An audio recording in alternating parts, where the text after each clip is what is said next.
Right, good morning, Sunday morning. I'm just having a walk around the yard. This is our latest little adventure. We're doing bulk of work now. I think we've got 28 tonne of beans in there or something. That's got to go up to Bowman's mill on Monday. That's all, yeah, we decided to give that a go and see how that goes. We've had to do a bit of work on the lorry. We had to fit new hydraulic pipes on it. It was piped for a walking floor, which is like a circulation sort of pumping system. So this, we've had to fit in a lever in the cab here. This lever here, we've had to have this all fitted. It's a tipping gear lever, up, so middle's neutral, down down. Had to get that fitted in with a valve underneath that basically allows us to put a tipper on it rather than just a walking floor. So I've had that fitted, hydraulic valves underneath, pipe work, new pipe work up to the ram, and we've had the blue plug you can see there and up there, that's cameras on the back. We've had to have that all fitted. That's all part of it. We fitted in an Anderson lead. It's basically a heavy duty power lead for a rollover sheet or whatever. This one's a manual sheet on this one. So yeah, so we've had to spend a bit of money to work for them. Front and rear cameras and beacons on the top of this truck. So we've had to fit all them, but hopefully it'll pay dividends eventually. The straw's gone a bit quiet, I'm afraid, so this has come just at the right time. We have got another Arctic in the barn if we want to put a second one on.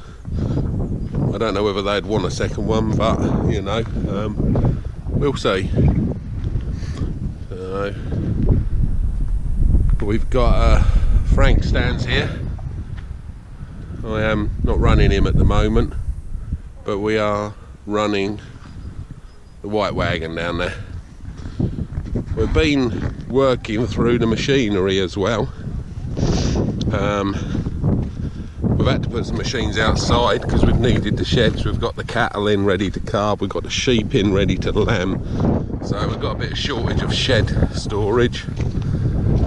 So I'm afraid we've got a fair bit of machinery standing outside, which I never like, but there you go. That's my plough there, that one. And even a chaser are outside, so I'm not happy about that, but it's the way it is. This is our next project here, the Amazon Power Harrow. We've had an issue with the gearbox. We've lost top speed. It's actually got a selector in it, so you can go faster or slower with the tines. Yeah, so we've had to put it into the next speed down.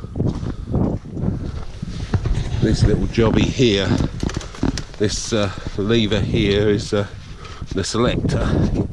Pull this pin out and then it slides back. It's a little bit, it's actually in the middle setting at the moment.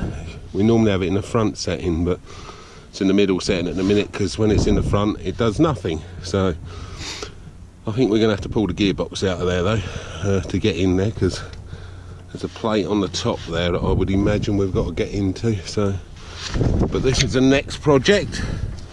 We've got to fetch this out of here. It don't look too big a job to me. No, they're the ones that normally take a long while, the ones that don't look too big a job. But that's got to go in the barn on Monday and start on that. So got a couple of guards to replace on this, and then we've got to start working through the haymaking equipment, make sure all tyres are hard, bearings are good, and all the tines are good. Yep. We normally use this shed for storage this time of year, but as you can see it's still half full of hay and straw. We have been holding on to it till the price went up a bit to make a little bit more out of it, but so we've got half a shed of hay and caught a shed of straw. The boys washed down the small loader yesterday, so that's nice and tidy. I had to put things like grain buckets and headers, and that's our cement mixer bucket, that is. And they did wash down the big loader as well, but we can get a bit more under here. But we've got fertiliser, we've got 28 tonne of fertiliser coming on Monday as well. Well, I've got a load of straw going out on Monday. But we have actually got a barn owl in here, and I want to encourage him to stay, so I've going to put an owl box up in the end of the barn. Hopefully he'll be happy with that and he'll stay.